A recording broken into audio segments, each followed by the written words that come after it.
بسم اللہ الرحمن الرحیم بسم اللہ الرحمن الرحیم الحمد للہ والصلاة علی اہلہا۔ عزیز طلبہ السلام علیکم ورحمۃ اللہ وبرکاتہ۔ شرح المعول کتاب الصلاۃ درس نمبر 358 میں نماز آیات کا طریقہ بیان کیا جائے گا۔ بقیہ واجب اور مستحب نمازیں بیان ہو رہی ہیں۔ نماز آیات کی کیفیت اور طریقہ کار، نماز آیات کے واجبات کا بیان آنے والا ہے، نماز آیات کا افضل طریقہ، نماز آیات کا دوسرا طریقہ، نماز آیات میں دونوں طریقوں کو جمع کرنے کا حکم بھی ذکر ہوگا، متعلقہ احادیث اور روایات بھی بیان ہوں گی۔ سب سے پہلے عبارت کو دیکھتے ہیں۔ فرمایا وَهَذِهِ الصَّلَاةُ رَكْعَتَانِ فِي كُلِّ رَكْعَةٍ سَجْدَتَانِ وَخَمْسُ رَكْعَاتٍ وَقِيَامَاتٌ وَقِرَاءَاتٌ وَيَجِبُ فِيهَا النِّيَّةُ وَالتَّحْرِيمَةُ وَقِرَاءَةُ الْحَمْدِ وَسُورَةٍ ثُمَّ الرُّكُوعُ ثُمَّ يَرْفَعُ رَأْسَهُ مِنْهُ إِلَىٰ أَنْ يَصِيرَ قَائِمًا مُطْمَئِنًّا وَيَقْرَأُهُمَا هَكَذَا خَمْسًا ثُمَّ يَسْجُدُ سَجْدَتَيْنِ ثُمَّ يَقُومُ إِلَى الثَّانِيَةِ وَيَصْنَعُ كَمَا صَنَعَ أَوَّلًا هَذَا هُوَ الْأَفْضَلُ۔ نماز آیات کے واجبات اور اس کا افضل طریقہ اس میں بیان ہوگا۔ فرمایا وَهَذِهِ الصَّلَاةُ رَكْعَتَانِ فِي كُلِّ رَكْعَةٍ سَجْدَتَانِ، نماز آیات 2 رکعت ہوتی ہے اور اس کی ہر رکعت میں 2 سجدے ہوتے ہیں، 5 رکوع ہوتے ہیں، 5 ہی قیام ہوتے ہیں اور 5 ہی قرأتیں ہوتی ہیں۔ بہتر ہے کہ اس کو پڑھا جاتا 5 رکعات وقیامات وقراءات۔ تو نماز آیات ویسے تو 2 رکعت ہے، لیکن اس میں 2 سجدے تو دوسری نمازوں کی طرح ہی ہیں ہر رکعت میں، لیکن ہر رکعت میں 5 رکوع ہیں، 5 قیام ہیں اور 5 قرأتیں ہیں۔ یہ اس کا ڈیفرنس اور فرق ہے دوسری نمازوں سے جو 2 رکعتی ہوتی ہیں۔ وَيَجِبُ فِيهَا النِّيَّةُ، نماز آیات کے واجبات کو بیان کرتے ہیں کہ اس میں نیت واجب ہوتی ہے، وَالتَّحْرِيمَةُ تکبیرۃ الاحرام واجب ہوتی ہے، وَقِرَاءَةُ الْحَمْدِ وَسُورَةٍ، اور اس میں سورہ حمد پڑھی جاتی ہے، واجب ہوتی ہے، اور اس کے بعد ایک سورت پڑھی جاتی ہے، ثم الرکوع، اور اس کے بعد پھر پہلے رکوع میں جائے گا، ثم يرفع رأسه منه إلى أن يصير قائما مطمئنا، پہلے رکوع میں جانے کے بعد اور اس کا ذکر پاک پڑھنے کے بعد سر اٹھائے گا، ثم يرفع رأسه منه، اس رکوع سے سر اٹھائے گا، إلى أن يصير قائما مطمئنا، یہاں تک کہ وہ سیدھا کھڑا ہو جائے، اطمینان یعنی سکون کی حالت میں بغیر حرکت کے، وَيَقْرَأُهُمَا، پھر سورہ حمد اور ایک دوسری سورت کو پڑھے، ہاکذا اسی طرح، خمسن 5 رکوع کرے گا، ثم یسجد سجدتین، پھر سجدوں میں جائے گا، 2 سجدے کرے گا، ثم یقوم الی الثانیۃ، پھر دوسری رکعت کے لیے کھڑا ہوگا، وَيَصْنَعُ كَمَا صَنَعَ أَوَّلًا، اور اسی طرح 5 مرتبہ سورہ حمد و رکوع سورت پڑھ کر رکوع کرے گا، 5 رکوع اسی طریقے سے کرے گا جیسے پہلی رکعت میں کیے تھے۔ ھذا هو الافضل، یہ افضل طریقہ ہے، یعنی ہر رکوع سے پہلے پوری سورہ حمد اور پوری سورت پڑھی جائے اور 5 رکوع کیے جائیں اور اس کے بعد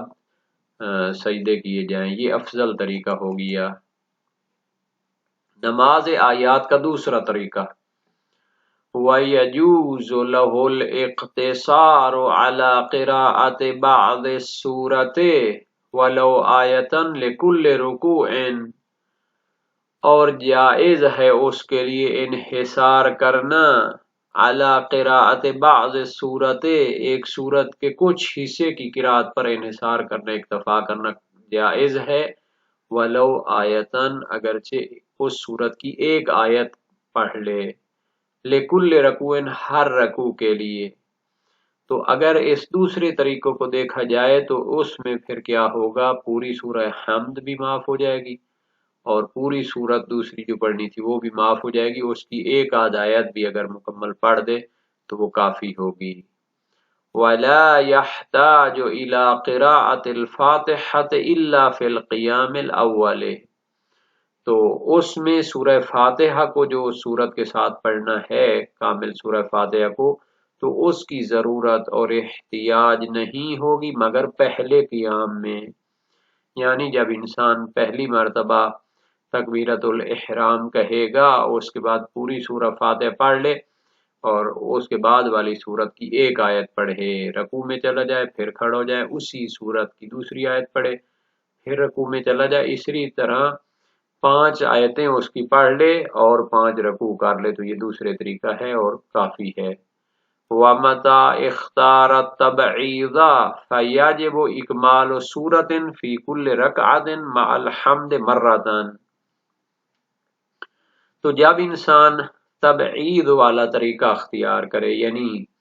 ایک سورت کے کچھ حصے کو پڑھنے والا طریقہ اختیار کرے، فَيَجِبُ إِكْمَالُ سُورَةٍ فِي كُلِّ رَكْعَةٍ مَعَ الْحَمْدِ مَرَّةً، تو واجب ہے اس کا ایک سورت کو مکمل کرنا ہر رکعت میں، کیونکہ 2 رکعتیں ہوتی ہیں، تو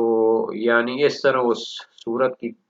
تقسیم بندی کرے کہ آخری رکوع سے پہلے اس سورت کو مکمل کر دے، مع الحمد مرتن، اور سورہ حمد تو پہلے رکوع سے پہلے وہ اس کو پڑھے گا، ایک مرتبہ اس کو مکمل پڑھے گا سورہ حمد کو، اور ایک سورت کو ان 5 رکوعوں میں تقسیم کر کے اس کو بھی مکمل کرے گا۔ بِأَن يَقْرَأَ فِي الْأَوَّلِ الْحَمْدَ وَآیَةً، اس کا طریقہ کار یہ ہوگا کہ پہلی بار جو اس نے رکوع کرنا ہے اس سے پہلے جو قیام تھا تکبیرۃ الاحرام کے بعد، تو ایک سورہ حمد پوری پڑھے اور دوسری سورت کی ایک آیت کو پڑھ لے، ثم يفرق الآیات علی باقی القیامات، اور پھر اس سورت کی باقی جو آیات ہیں ان کو تقسیم کر دے باقی قیامات کے لیے، یعنی رکوع سے جتنی بار اس نے اٹھنا ہے تو ان میں تقسیم کر کے آخری جو 5ویں رکوع میں جائے اس سے پہلے اس آیت کی اس سورت کی تمام آیات کو مکمل کر چکا ہو، بحیث یکملها فی آخرہا، بحیث یکملها فی آخرہا، اکمل یکمل، یعنی اس طرح اس کو تقسیم کرے کہ آخری جو ہے قیام میں اس سورت کو بھی مکمل کر دے۔ یکملہا کی ضمیر سورت کی طرف جا رہی ہے یا آیت کی طرف جا رہی ہے، یعنی اس کی آیات کو مکمل کر دے، فی آخرہا، آخری جو قیام ہوگا اس میں اس کو مکمل کرے۔ تو یہ دوسرا طریقہ ہے، اس کی یعنی تفصیل بھی بیان ہو گئی۔ وَلَوْ أَتَمَّ مَعَ الْحَمْدِ فِي رَكْعَةٍ سُورَةً اے قرأ فی کل قیام منہا الحمد وسورة تامة وبعض فی الرکعۃ الاخری کما ذکر جازا، نماز آیات میں دونوں طریقوں کو جمع کرنے کا کیا حکم ہے؟ اب 2 طریقے ہو گئے، ایک طریقے میں ہر رکوع کے ساتھ مکمل سورہ حمد اور مکمل سورت پڑھنے کی وہ ہے طریقہ کار، اور دوسرے طریقہ میں 5 رکوعوں میں پہلے رکوع سے پہلے ایک حمد اور باقی رکوعوں میں دوسری سورت کی ایک آدھ آیت کو ساتھ پڑھتا رہے اور مکمل کرے۔ فرماتے ہیں اگر کوئی شخص اتم مکمل کرے مع الحمد، سورہ حمد کے ساتھ ایک دوسری سورت کو بھی مکمل کرے، فی رکعت، ایک رکعت میں سورت کو مکمل کرے، اے قرأ فی کل قیام منہا الحمد وسورة تامة، یعنی ایک رکعت میں اس کے ہر قیام میں الحمد اور مکمل سورت کو پڑھے، وبعض فی الرکعۃ الاخری کما ذکر، اور بعض یعنی تبعیض کرے، تقسیم کرے، پھر رکعت الاخری دوسری رکعت میں اس سورت کو تقسیم کر دے، کما ذکر جیسا کہ اس کا طریقہ بیان کیا گیا تھا، دوسرے طریقے میں اسی طرح ہوتا تھا۔ کہ پہلے قیام میں وہ سورہ حمد اور اس کے ساتھ ایک آیت اور باقی رکوعوں کے ساتھ ایک آیت پڑھتا رہتا تھا۔ لہٰذا تو یہ بھی جائز ہے، یعنی ایک رکعت کو ایک طریقے سے پڑھے،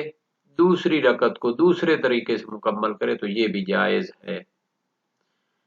یہ جو تھا اس کی ایک فر بنتی ہے۔ بل لو اتم السورۃ فی بعض الرکوعات، بلکہ اگر وہ ایک سورت کو بعض رکوع کے ساتھ مکمل کر دیتا ہے، وبعض فی آخر، اور دوسرے